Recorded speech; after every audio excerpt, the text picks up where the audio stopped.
പൂവാടി മാതു ചെങ്കുന്നങ്കാവിലും പൂരത്തിന്.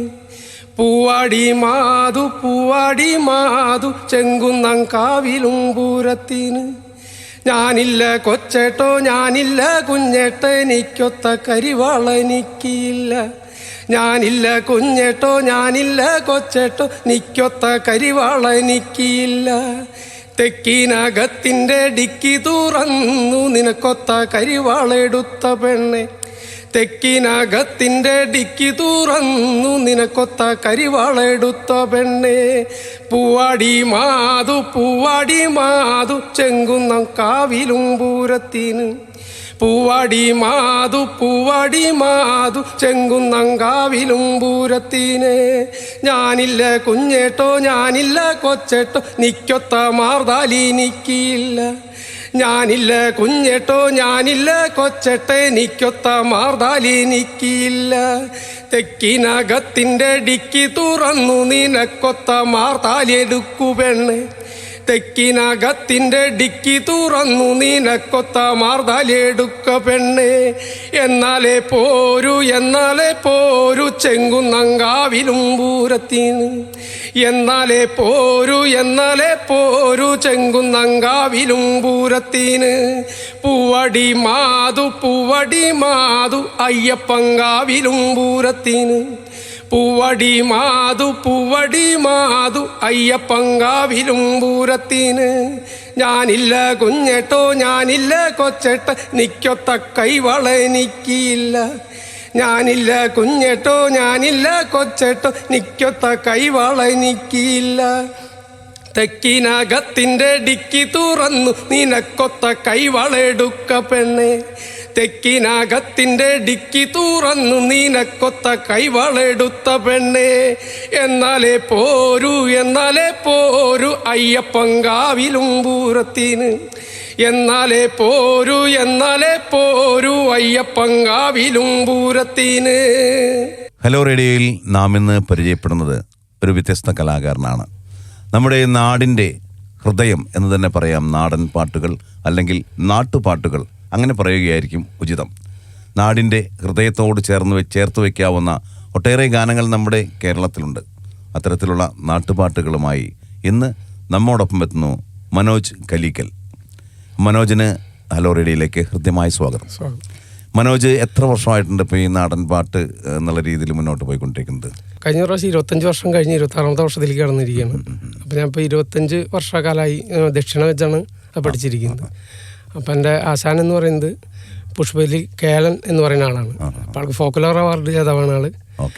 അപ്പോൾ ആൾ മരിച്ച് കഴിഞ്ഞപ്പോഴാണ് ആളുടെ ഫോക്ലോർ വന്നത്. അപ്പോൾ ആളുടെ മകനും ഞാനും കൂടി പോയി മേടിച്ച് അങ്ങനെ. അപ്പോൾ ഒരു ശിഷ്യൻ എന്ന നിലയ്ക്ക് ആളുടെ അടുത്താണ് ഞാൻ ദക്ഷിണ വെച്ചത്. യഥാർത്ഥ നാടൻ പാട്ടുകൾ എന്ന് പറയപ്പെടുന്നത് എന്താണ് ശരിക്കും? യഥാർത്ഥം എന്ന് പറയുന്നത് നമ്മുടെ കാരണന്മാരായിട്ട് കിട്ടുന്ന വരമൊഴി പാട്ടുകളും പിന്നെ നമ്മുടെ ഈ പാടത്തും പറമ്പിലൊക്കെ പണിയെടുക്കുന്ന ആൾ വാഴമൊഴി പാട്ടുകളും അതൊക്കെ നമ്മൾ ശ്രവിച്ചുകൊണ്ട് പഠിച്ചേക്കണ ഒരു അധ്വാനിക്കുന്നവരുടെ ഒരു ശബ്ദമാണ്. അപ്പോൾ ഈ അധ്വാനിക്കുന്ന ഒരു സമയത്ത് റെസ്റ്റ് ഒരു വിശ്രമത്തിന് അവിടെ കാണുന്ന എന്താണോ അത് പാട്ടിലൂടെ അവര് കോർത്തിണക്കി പാടുന്നൊരു സംഭവമായിരുന്നു. ഈ പാട്ടുകളൊക്കെ ആരാണ് രചിച്ചതെന്ന് ചോദിച്ചാൽ പോലും ആർക്കും അറിയില്ല. അത് കാരണം വെച്ചാൽ കാറ്റായിട്ടും മഴയായിട്ടും അത് വന്നുകൊണ്ടിരിക്കുന്ന ഒരു പ്രകൃതിയോടൊപ്പം ചേർന്ന് പോയിരുന്ന ഒരു കാലഘട്ടത്തിലെ പാട്ടുകളാണ് അതൊക്കെ. അതിലൊക്കെ ചിലടത്തൊക്കെ ഈ പ്രണയമുണ്ട്, ഭാര്യനെ സ്നേഹിക്കുന്നതും പ്രണയമുണ്ട്. അതില് സൗഹൃദങ്ങളുടെ പ്രണയമാണ് ഏറ്റവും കൂടുതലുള്ള പ്രണയങ്ങളായിരുന്നു അന്ന് കാലത്ത്. വേദനയുണ്ട്, അധ്വാനത്തിന്റെ വിയർപ്പുണ്ടായിരുന്നു അല്ലേ. അത് ഈ മറ്റുള്ള വേദനകളൊക്കെ മറക്കുന്നത് ആ ഒരു ആശ്വാസമാണ്. പാട്ടിലൂടെയാണ് അവരുടെ ഇതൊക്കെ കാണിക്കുന്നത്. പിന്നെ മേലാളനും കീഴാളനും തമ്മിലുള്ള ആ ഒരു സംഭവം, അതിർത്തി വരമ്പുകളൊക്കെ കാണിക്കുന്നത് അല്ലെ, ഓരോ ജോലി ചെയ്യുമ്പോഴും അതാണ്. അപ്പോൾ നമ്മൾ ഈ അങ്ങനെയുള്ള ഈ കാര്യങ്ങളൊക്കെ നമ്മൾ പാരമ്പര്യമായിട്ട് പകർന്നു കിട്ടിയതാണോ മനോജൻ? പാരമ്പര്യമായിട്ട് അച്ഛനായിട്ട് ഈ മേഖലയിൽ ഈ ശാസ്താംപാട്ടും അങ്ങനെ പല മേഖലകളിലുള്ള ആളായിരുന്നു. ആള് മരിച്ചു.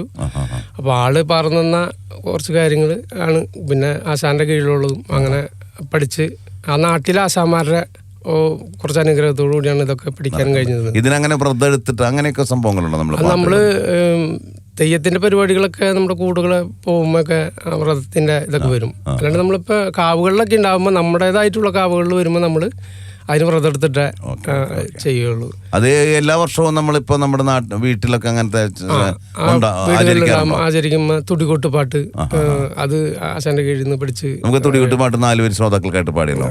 ഇതെന്താണ് ഈ തുടികൊട്ടുപാട്ടിന്റെ ഒരു അതിന്റെ ഏതൊക്കെയാണ് ഉപകരണങ്ങളൊക്കെ ഉപയോഗിക്കുന്നത്? തുടിയാണ് അതിൽ ഉപയോഗിക്കുക. പിന്നെ നമ്മുടെ ഈ കാവും കളത്തിലും നമ്മൾ ഉദ്ദേശിക്കുന്നത് പണ്ട് കാലത്ത് കാരണന്മാരൊരു പ്ലേറ്റ് വെച്ചിട്ട് അതും ഒരു കോല് കൊണ്ട് ഒരു പിന്നെ ഒരു അരമണി പിടിക്കും, പിന്നെ ചെലമ്പ് പിടിക്കും.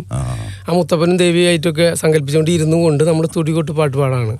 അപ്പൊ നമ്മൾ ആദ്യം തന്നെ ഈ പന്തിരൂലം വാർത്തിക്കും. പന്തിരൂലം വാർത്തി 12 ജാതിക്കാരെ തെളിച്ചതിന് ശേഷമാണ് നമ്മൾ മറ്റുള്ള സങ്കല്പങ്ങളാണ് അത് നമ്മൾ പാടി അതിനെ വാർത്തിച്ച് 12 കളം വാർത്തിച്ചതിന് ശേഷമാണ് നമ്മൾ മറ്റുള്ള പാട്ടുകളിലേക്ക് കിടക്കും. പിന്നെ ദേവിയുടെ വരവും. കാരണം ഇപ്പൊ 2 സ്ഥലങ്ങളാണ്. അതായത് ഈ നമ്മുടെ ഈ എടനാട് ഭാഗം, അതാ ഈ തെക്കൻ മേഖലയൊക്കെ എന്ന് വെച്ചിട്ടുണ്ടെങ്കിൽ കൊടുങ്ങല്ലൂരമ്മ ശ്രീകുറുമ്പമ്മേനെ വാർത്തിക്കൊണ്ടുള്ള ദേവിപ്പാട്ടുകളാണ്. ദേവിയാണ് കൂടുതൽ അതിൽ വരുന്ന ദേവിയാണ്. ആ ദേവിയുടെ പാട്ട് കഴിഞ്ഞതിന് ശേഷം നമ്മൾ കാരണന്മാരെ വിളിച്ച് ചൊല്ലി പാടുന്നു പറയും. വീട്ടിലെ ആളുകളുടെ മുത്തപ്പന്മാരെയൊക്കെ പേര് വിളിച്ച് ചൊല്ലി പാടുന്നൊരു സങ്കല്പമാണ് അതിൽ. ശ്രോതാക്കൾക്കായി നല്ലൊരു പാടാം. വരിക വരിക വാ വരിക നല്ല വരിക കളം കൊള്ളണേ, വരിക വരിക വാ വരിക നല്ലേ വരിക കളം കൊള്ളണേ.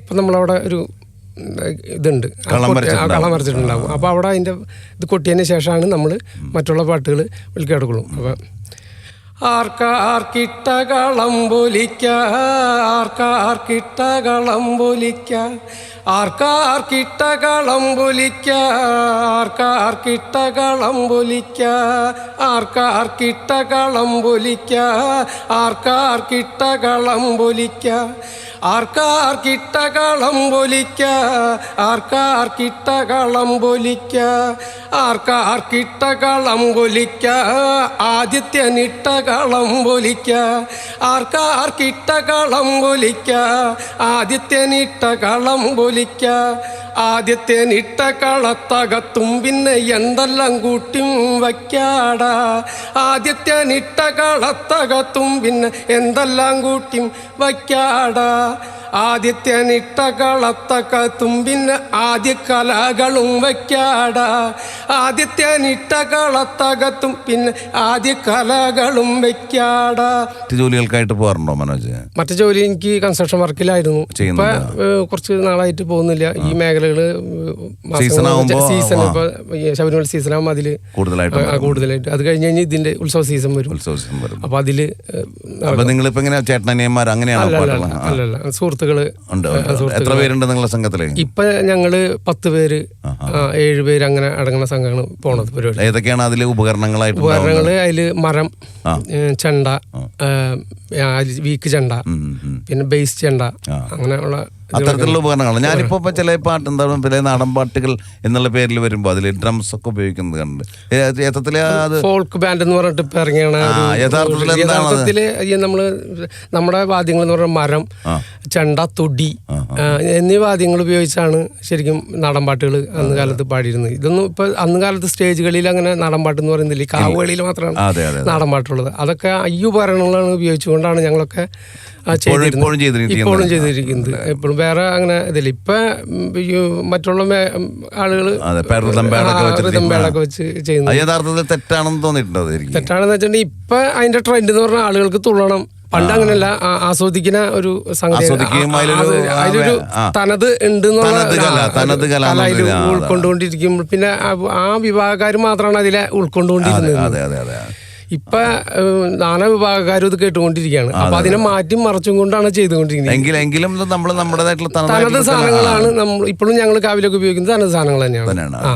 വേദികളിലൊക്കെ വരും മാറാറുണ്ടോ? വേദിയില്ല, നമ്മൾ കൊണ്ടുപോയി ടീമുകളിലൊക്കെ ഇങ്ങനെ ഏകലവ്യ കലാകേന്ദ്രം. എത്ര വർഷമായിട്ടുണ്ട് ഈ പേര്? വന്നിട്ട് ഇപ്പൊ അച്ഛനുള്ള കാലത്ത് ഉള്ള പേരാണത്. അപ്പൊ അത് ഇപ്പൊ 20-25 വർഷ കാലമായി അതിന് ഇതായിട്ട്. വേദികളിലൊക്കെ കയറുമ്പോൾ ഞാൻ ചോദിക്കട്ടെ, നമ്മളിപ്പോ സാധാരണ നാടകത്തിന് കയറുമ്പോൾ നമ്മളൊരു തിരിയൊക്കെ തെളിയിച്ചിട്ട് അങ്ങനെയൊക്കെയാണ്, അങ്ങനെ പ്രാർത്ഥനയോട് കൂടിയിട്ടാണ് നമ്മൾ? ഞാൻ ഇപ്പൊ ഈ ഫസ്റ്റ് എന്റെ ഈ 2018 ഞാൻ സ്വന്തമായിട്ടൊരു ടീമിട്ട സമയമായിരുന്നു.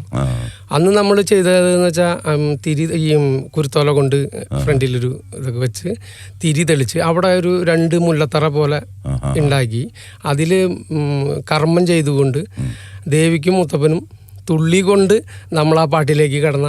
അപ്പൊ ആളുകൾ ഇന്നതാണ് എന്നറിയാൻ വേണ്ടിട്ട് ഞാൻ ചെയ്തൊരു ഇതാണ്. അപ്പൊ തികച്ചും ദൈവിക സങ്കല്പങ്ങളാണ്. അല്ലാതെ ഇപ്പൊ വേറെ കുറെ പാട്ടുകൾ നമുക്ക് വരുന്നുണ്ടല്ലോ ദൈവിക സങ്കല്പം. ദൈവികമല്ലാണ്ട് ആദ്യം തന്നെ തുടക്കം ഇങ്ങനെയാണ് അതിന്റെ കാരണം എന്ന് വെച്ചിട്ടുണ്ടെങ്കിൽ നമ്മുടെ തനത് സാധനം ആളുകൾക്ക് കാണിച്ചു കൊടുത്തുകൊണ്ട് മറ്റുള്ള പാട്ടുകൾ അതിൽ ഉൾപ്പെടുത്തിക്കൊണ്ട് പോകുന്ന രീതിയാണ്. പാട്ടുകളല്ലാതെ മറ്റു തരം പാട്ടുകൾ എന്ന് പറഞ്ഞാൽ ഏത് പാട്ടുകളൊക്കെയാണ്? ഇപ്പൊ കിളിയാട്ടണ മലയിൽ പോകുമ്പോൾ ഉള്ള നാടൻ പാട്ടുകൾ ഉണ്ട്. അത് ഈ ശരിക്കും നമ്മുടെ ഈ മേഖലയിലല്ല, നമ്മുടെ ഈ ഇടനാട് അങ്ങനെയുള്ള മേഖലയല്ല, മലപ്രദേശങ്ങളിലൊക്കെയാണ് ആ പാട്ടിന് പ്രാധാന്യം. എങ്ങനെയാണ് 4 വരി നമ്മൾ ശ്രോതാക്കൾ കണ്ടുപോകണം? അത് താന തനങ്കൃത തനങ്കൃത താന തീന തിനങ്കൃത തിനങ്കൃത തീന താന തനങ്കൃത തനങ്കൃത താന തീന തിനങ്കൃത തിനങ്കൃത തീന ഏതേതു മലക്ക് കിളി കരയുന്നേ കിഴക്കൻ മലയിലോ കിളി കരയുന്നേ താന തനങ്കൃത തനങ്കൃത താന തീന തിനങ്കൃത തിനങ്കൃത തീന എള്ളു മലക്കോ കിളി കരയുന്നേ എള്ളിൻ തരിരോ കിളിയറിയുന്നേ താന തനങ്കൃത തനങ്കൃത താന തീന തിനങ്കൃത തിനങ്കൃത തീന ചാമ മലയിലോ കിളി കരയുന്നേ ചാമത്തളിരോ കിളിയറിയുന്നേ താന തനങ്കൃത തനങ്കൃത താന തീന തിനങ്കൃത തിനങ്കൃത തീന. ഈ സിനിമകളിലൊക്കെ ഇപ്പോൾ പാട്ട് വരുന്ന നാടൻ പാട്ടുകളുടെ വേറൊരു രീതിക്കായിട്ട് വരുന്നുണ്ട്. ഇപ്പൊ നമ്മള് പാലാപ്പള്ളി എന്നൊക്കെ പറഞ്ഞതിൽ ഒരു നാടൻ പാട്ടിന്റെ സംഭവം തന്നെയാണത് അല്ലെ? അത് ആ പ്രദേശത്തുള്ള ഒരു കഥനെ ഉൾപ്പെടുത്തിക്കൊണ്ടാണ് അത് അവരത് ചെയ്ത് ഒരു വിഭാഗത്തിന്റെ അത് ഭയങ്കര വിവാദമായിട്ടുള്ളൊരു. പക്ഷേ ഈ നാടൻ പാട്ടുകളൊക്കെ വേദിയിൽ നിറഞ്ഞാടി ഇപ്പൊ ഗാനമേള പോലെയൊക്കെ ആയി മാറിക്കൊണ്ടിരിക്കുകയാണ് അല്ലെ? ശരിക്കും അതിന്റെ ഈ അടിസ്ഥാനം ശരിക്കും ആരും ചകഞ്ഞ് നോക്കാണ്ടാണ് അത് ഇപ്പോഴത്തെ ട്രെൻഡിൽ കയറി പാടിക്കൊണ്ടിരിക്കുകയാണ്. അവ ഇതിന് ഇപ്പൊ ഒരു താളങ്ങൾ ചോദിക്കുകയാണെങ്കിൽ അത് എന്താണെന്ന് പറയാൻ അറിയാം. നിങ്ങളിപ്പോ ഈ നാടൻ പാട്ട് ഇപ്പൊ തൃശ്ശൂർ പാടുന്ന നാടൻ പാട്ടുകൾ തന്നെ വേറൊരു മേഖലയിലേക്ക് പോകുമ്പോൾ അത് വേറൊരു തരത്തിലായി മാറാറുണ്ടോ? അങ്ങനെ അല്ല, നമ്മൾ പോകുമ്പോൾ നമ്മൾ ഇതിനെ തന്നെ പിടിച്ചുകൊണ്ട് പോകും. അതും അവർക്ക് ഇഷ്ടപ്പെട്ട കണ്ടേക്കണേ. നമ്മൾ ഓരോ മേഖലയിൽ ഇപ്പോൾ പാലക്കാട് മേഖലയിലും ഓരോ മേഖലയിലൊക്കെ സ്റ്റേജ് പരിപാടിയൊക്കെ വരുമ്പോൾ അവർക്കത് ഇഷ്ടം തനതാണ്. എന്നാലും അതിലും കുറെ ആളുകൾ ഉണ്ടായിരിക്കുമല്ലോ. ഈ പാട്ടുകളിനെ കുറിച്ചിട്ട് നിങ്ങൾക്ക് പറയാറുണ്ടോ? അങ്ങനെ ഇപ്പോൾ നമ്മൾ ഇന്നതാണ് ഇപ്പം ഞാൻ ചോദിക്കുമ്പോൾ നിങ്ങൾ പറഞ്ഞുവല്ലോ അത് ഇന്നതാണ് എൻ്റെ സങ്കല്പം, ഇന്നതാണ് എൻ്റെ കാര്യങ്ങൾ എന്നൊക്കെ പറഞ്ഞിട്ടാണോ ഈ പാട്ടിനെ മുന്നോട്ട് കൊണ്ടുപോകാം? അതെ അതെ അതെ. അതിന് നമ്മൾ എന്താണ് ഇപ്പം നമ്മൾ അവിടെ ഒരു കിളിയാട്ടണ പാട്ടാണെങ്കിൽ അതിനെപ്പറ്റി ആ ഒരു വയലിലുള്ള പരിപാടി അതാണെങ്കിൽ അത് നമ്മൾ പറയും. കാവിലെ പരിപാടിയാണെങ്കിൽ അതിനെപ്പറ്റി നമ്മൾ അതിന്റെ എന്താണ് സങ്കല്പം എന്നുള്ളത് നമ്മൾ ഓൾറെഡി പറഞ്ഞതിന് ശേഷമാണ് നമ്മൾ ആ പാട്ട് തുടങ്ങുന്നത്. അതാണ് മനസ്സിലാക്കുക. കാരണം എന്താ വെച്ചിട്ടുണ്ടെങ്കിൽ നമ്മൾ ഈ ഓരോ സ്ഥലത്തും പല സ്ഥലത്തും പല ഇതിലാണ് അതിന്റെ ആചാരങ്ങൾ നടന്നിരിക്കുന്നത്. പിന്നെ ഇന്ന സ്ഥലത്തെ ആചാരമാണ് ഇത് എന്ന് പറഞ്ഞാലാണ് അവർക്ക് അല്ലെങ്കിൽ അത് തിരിച്ചറിയാൻ കഴിയുന്നത്. അപ്പൊ അതുകൊണ്ട് അത് പറഞ്ഞതിന് ശേഷമാണ് നമ്മളത് എനിക്ക് കിടക്കുള്ളൂ. അപ്പൊ ഈ നിങ്ങൾ പാടി പഠിക്കുമ്പോൾ ഈ ഗാനമേളയിലേക്കുള്ള പല ശ്രുതിയൊക്കെ വെച്ചിട്ടാണോ ഈ പാട്ടുകൾ? അല്ല, നാടൻ പാട്ടിന് ശ്രുതി അങ്ങനെയൊന്നുമില്ല. അതെങ്ങനെയാണ് ശരിക്കും നമ്മളിപ്പോ ഒരു മേഖല അപ്പൊ നമ്മളൊരു മരം കൊട്ടണമെങ്കിൽ ആ മരത്തിനൊരു താളുണ്ട്. അപ്പൊ നമ്മള് മുന്നേ പാട്ടുപാടി ആണ് അതിനൊപ്പമാണ് മരം കൊട്ടിയിരുന്ന സങ്കല്പം വന്നിരുന്നത്. പഴയ കാലത്ത് തുടിയായാലും അങ്ങനെ തന്നെയാണ്. ഇപ്പൊ മരം കൊട്ടി പാട്ട് മരത്തിനനുസരിച്ച് പാട്ടുണ്ടാക്കലാണ് ഇപ്പൊ പാട്ട് പോകണം. അപ്പൊ ഈ കുട്ടികൾക്കൊക്കെ ഇപ്പൊ വ്യത്യസ്ത ഇത് ആയി തുടങ്ങി. നമ്മൾ പഠിച്ച പോലെയല്ല ഇപ്പൊ കൊട്ടണത്. അപ്പൊ നമ്മള് പഴയ ഇതുകൾ എന്ന് പറഞ്ഞിട്ടുണ്ടെങ്കിൽ അതിന് വായ്ത്താരികളും ഇതും കാരണന്മാര് പറഞ്ഞു തന്നിട്ടുണ്ട്. ആ വായ്ത്താരി അനുസരിച്ചാണ് നമ്മള് ഇതിനെ പണ്ട് കാലത്തൊക്കെ ചെയ്തു പോന്നിരിക്കുന്നത്. തിത്തേ തകതേ തകതകതേ ദാരികം കെട്ടി ചുറ്റി പുറപ്പെടണേ. തിത്തേ തകതേ തകതകതേ ദാരികം കെട്ടി ചുറ്റി പുറപ്പെടണേ. എവിടെ തിരിഞ്ഞുള്ള താര്യമുടി, എവിടെ തിരിഞ്ഞുള്ള താര്യമുടി. തിത്തേ തകതേ തകതകതേ ദാരികം കെട്ടി ചുറ്റി പുറപ്പെടണേ. കിഴക്കോട്ട് തിരിഞ്ഞൊരു ഏറ്റാമുടി പുത്തുകവമ്മ നടക്കാവിലെ. തിത്തേ തകതേ തകതകതേ ദാരികം കെട്ടിച്ചുറ്റി പുറപ്പെടണേ. ദാരികനാണ് ശരിക്കും സങ്കല്പം. സങ്കല്പം ദാരികനാണ്. അപ്പൊ അതിനോടൊപ്പം തന്നെ ഏത് കളിയായിരിക്കും വരിക? അത് കൂമ്പമുടി ഏറ്റിയും കൊണ്ട് മുടി ഏറ്റാണ്. ആ മുടി ഏറ്റിയും കൊണ്ട് അത് ആടിയും കൊണ്ട് വരണം. അത് ഈ ദാരികൻ ഒരു ചെലമ്പം പിടിച്ച് ആടിയും കൊണ്ട് വരണം ദേവിയുടെ. നിങ്ങളുടെ ആളുകൾ തന്നെയാണോ ഇത്തരം വേഷങ്ങളൊക്കെ കിട്ടുന്നത്? അതിന് പ്രത്യേക ആളുകളുണ്ട്. എന്തൊക്കെയായിരിക്കും അതിൽ ഉപയോഗിക്കുന്ന? ചില കച്ച, കുരുത്തോല മുടിയായിട്ടിട്ട് കുരുത്തോല അതുപോലെ ശരിക്കും പ്രകൃതിയായിട്ട് ബന്ധമുണ്ട് നിങ്ങളുടെ സങ്കല്പങ്ങൾ. തുടിയാണെങ്കിലും അങ്ങനെയാണ് തന്നെയാണ്. അത്തരം മരങ്ങളൊക്കെ ഉപയോഗിച്ചിട്ടാണല്ലോ ചെയ്യുന്നത്. ഈ കാളകളിൽ എങ്ങനെയാണ് അതിന്റെ പാട്ടുകളൊക്കെ വരുന്നത്? കാളയോ കാളയോ കാളക്കിടാവേ തെയ്താ, കാളയോ കാളയോ കാളക്കിടാവേ തെയ്താ, ഇത് ആരുടെ ആരുടെ കാളക്കിടാവേ തെയ്താ, ഇത് ആരുടെ ആരുടെ കാളക്കിടാവേ തെയ്താ, ഈ നാട്ടിലെ നല്ലച്ചൻ്റെ കാളക്കിടാവേ തെയ്താ, ഈ നാട്ടിലെ നല്ലച്ചൻ്റെ കാളക്കിടാവേ തെയ്താ. താങ്കൾ ആർക്കെങ്കിലും പഠിപ്പിക്കുന്നത്? അങ്ങനെ ഇപ്പൊ ഞാൻ സ്കൂള് തുടങ്ങിയിട്ടുണ്ട്. അലീവ് സെന്റർ എന്ന സ്ഥലത്ത് നാടൻപാട്ട് ക്ലാസ് തുടങ്ങിയിട്ടുണ്ട്. ശനി ഞായറാണ്. അപ്പൊ കുട്ടികളും വലുത് മുതിർന്നവരും ഒക്കെ. പുതിയ തലമുറയ്ക്ക് എങ്ങനെയാണ് നാടൻപാട്ടിനോട് എങ്ങനെയാണ് താല്പര്യം ഉണ്ടെന്ന് വെച്ചിട്ടുണ്ടെങ്കിൽ ഇപ്പൊ ശരിക്കും പറഞ്ഞാൽ ഈ തനത് പറഞ്ഞു കൊടുക്കാൻ വേണ്ടിയിട്ടാണ് ഞാൻ ക്ലാസ് തുടങ്ങിയത് തന്നെ. ഇപ്പോഴത്തെ പിള്ളേരുകളൊക്കെ ഇപ്പൊ മീഡിയയിൽ കാണുന്ന പാട്ടാണ് ചോദിക്കുന്നത്. ആ പാട്ട് എനിക്ക് പഠിക്കണം. അപ്പൊ ഇപ്പോഴത്തെ ആളുകൾ ചോദിക്കുന്നത് ഒരു ഫംഗ്ഷൻ വരുമ്പോൾ അവിടെ പാടാ എന്നുള്ളതാണ്. അതിനു വേണ്ടിയിട്ടാണ് ഇപ്പൊ അവരത് ഒരു പാട്ട് പാടാൻ തയ്യാറാവുന്ന ആരെങ്കിലും ഒരു വേദിയിലുള്ള ഒരു പാട്ട് പാടുന്ന പറയുമ്പോൾ അവർക്ക് അങ്ങനെ ഒരു പാട്ടാണ് ഇപ്പൊ ആവശ്യമുള്ളത്. മറ്റുള്ള സ്വന്തമായിട്ട് ഏതെങ്കിലും പാട്ട് എഴുതി ഇട്ടിട്ടുണ്ട്. നമുക്ക് ശ്രോതാക്കൾക്കൊന്നും പാടാം. ഇപ്പൊ എഴുതിയതല്ല, പഴയ കാലത്ത് ഉള്ള പാട്ടാണ്. അതില് 2 ട്യൂണാണ് പഴയ. അപ്പൊ നമുക്ക് അത് ഒരു ട്യൂണ് അങ്ങനെ വന്ന് അത്ര ചെറുപ്പകാലത്ത് വന്നപ്പോൾ ആശാന്റെ പാട്ടാണ്. അപ്പൊ അങ്ങനെ ഈ കുട്ട കുട്ട കരയിന്റെ കുട്ട എന്നുള്ള പാട്ടാണ് അതില്. അപ്പൊ അതിന് ആ ട്യൂണ് കൊടുത്തൊന്ന് പാടാം. അത് ട്യൂൺ അല്ലാണ്ട് മറ്റേ ട്യൂണും ഉണ്ട് കേട്ടോ. അപ്പൊ അതിന്റെ താളങ്ങൾക്ക് 2 താളങ്ങളാണ് അതിന്. താനോർദാനന്ദിനന്ദാനേ താനോർദാനന്ദിനന്ദാന താനോർദാനന്ദിനന്ദാനേ തന്തിന്നെ തന്നാന,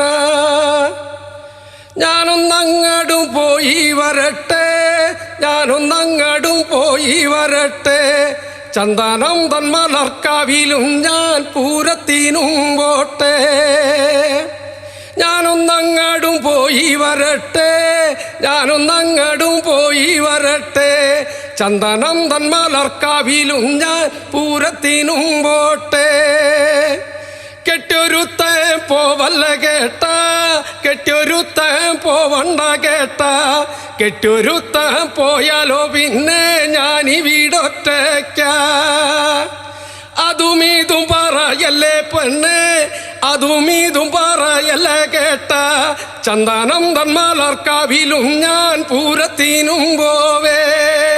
അപ്പോൾ എന്തായാലും തിരക്കിനിടയിൽ മനോജ് എത്തിച്ചേർന്ന് ഞങ്ങൾ റേഡിയോയിൽ കുറച്ച് സമയം നമുക്ക് വേണ്ടി. ഇപ്പോൾ നമുക്ക് അടുത്ത ലൈവിൽ നമുക്ക് കൂടുതൽ പാട്ടുകൾ പാടാം. അപ്പോൾ എന്തായാലും ഒരുപാട് ആശംസകൾ നേരുകയാണ് മനോജിന്, ചാലക്കുടിക്കാരൻ എന്ന് തന്നെ പറയാമല്ലോ. കലീക്കൽ ആണെങ്കിൽ കൂടിയിട്ട് ചാലക്കുടിക്കാരനായിട്ടുള്ള മനോജിന്. അപ്പോൾ ഈ തനത് കലകൾക്ക് കൂടുതൽ പ്രാധാന്യം കൽപ്പിക്കാൻ കഴിയട്ടെ എന്ന് ആശംസിക്കുകയാണ്. നമുക്കിപ്പോൾ ശ്രോതാക്കൾക്കായിട്ട് ഒരു 4 വരി പാട്ടുകൾ പാടിയിട്ട് നമ്മുടെ ഈ അഭിമുഖം പൂർണ്ണമാക്കാം. അപ്പോൾ ഒരുപാട് നന്ദിയുണ്ട്. കൊടുങ്ങല്ലൂരമ്മക്ക് ഇന്നെൻ്റെ കാവിൽ പന്തലു കെട്ടണടാ, അമ്മ ഭഗവതി ഇന്നെൻ്റെ കാവിൽ പന്തലിൽ വാഴണടാ, കൊടുങ്ങല്ലൂരമ്മക്ക് ഇന്നെൻ്റെ കാവിൽ പന്തലു കെട്ടണടാ, അമ്മ ഭഗവതി ഇന്നെൻ്റെ കാവിൽ പന്തലിൽ വാഴണടാ, പള്ളത്തു നിക്കണ കല്ലം മൂള വെട്ടി 4 കാലോല പന്തൽ, കൊടുങ്ങല്ലൂരമ്മയ്ക്കും ഇന്നെൻ്റെ കാവിൽ കുരുത്തോല പന്തലിട്ടേ, ആരിയൻ നെല്ലിൻ്റെ അരിപ്പൊടി കൊണ്ടല്ലേ വട്ടക്കളം വരച്ചേ, കൊടുങ്ങല്ലൂരമ്മയ്ക്കും ഇന്നെൻ്റെ കാവിൽ 5 കതിരും കെട്ടി, കൊടുങ്ങല്ലൂരമ്മയ്ക്കു ഇന്നെൻ്റെ കാവിൽ പന്തലു കെട്ടണടാ, അമ്മ ഭഗവതി ഇന്നെൻ്റെ കാവിൽ പന്തലിൽ വാഴണടാ.